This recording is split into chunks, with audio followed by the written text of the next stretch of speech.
আমাদের হচ্ছে শিপের বাস, ওখানে নামার পরেই বাসে ওঠা লাগবে।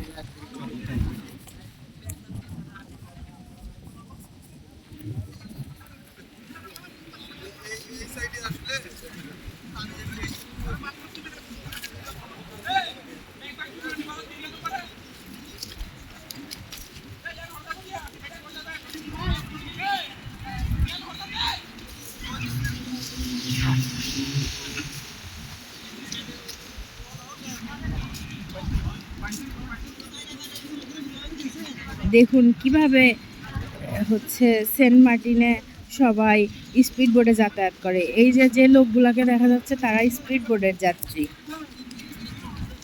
যদিও সিজনে শিপ চলে, তারপরেও অনেকে স্পিড বোটে আসা পছন্দ করে, উপভোগ করতে করতে আর কি। এই যে ইনারা স্পিড বোটে যাওয়ার জন্য প্রস্তুতি নিচ্ছে। যদি কারো সাহস অনেক বেশি থাকে তাহলে স্পিড বোটে আসতে পারেন, এটা কোনো রকম অভিজ্ঞতা। কিন্তু আমরা জাহাজে এসেছি। এটাই হচ্ছে মূলত সেন্ট মার্টিনের জেটি ঘাট। এখান থেকে সব জাহাজ, এই নৌকাগুলো হচ্ছে লোকাল মানুষরা যাতায়াত করে মূলত। তারা সারা বছর এগুলোতে চড়ে টেকনাফে যায়, টেকনাফ থেকে সব জিনিস কেনাকাটা করে নিয়ে এগুলো নৌকাতে করে আসে।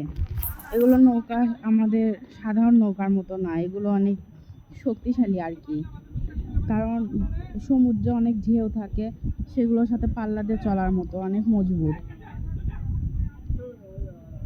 আর অনেক এই যে স্পিড বোট আছে, এগুলো স্পিড বোটে তারা চড়ে যাবে। সম্ভবত হয়তো 600-800 টাকা এরকম লাগে আর কি। জাহাজে এবার অনেক টাকা লাগছে, 3500 টাকার মতো। এই যে এই আর্মিরা প্রত্যেকটা জাহাজে আসে,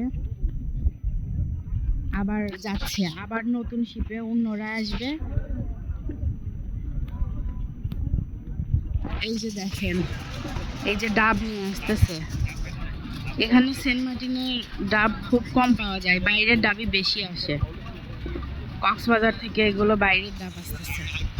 যদিও সবাই এসে সেন্ট মার্টিনের ডাব খেতে চায়, কিন্তু পাওয়া যায় না এখানে।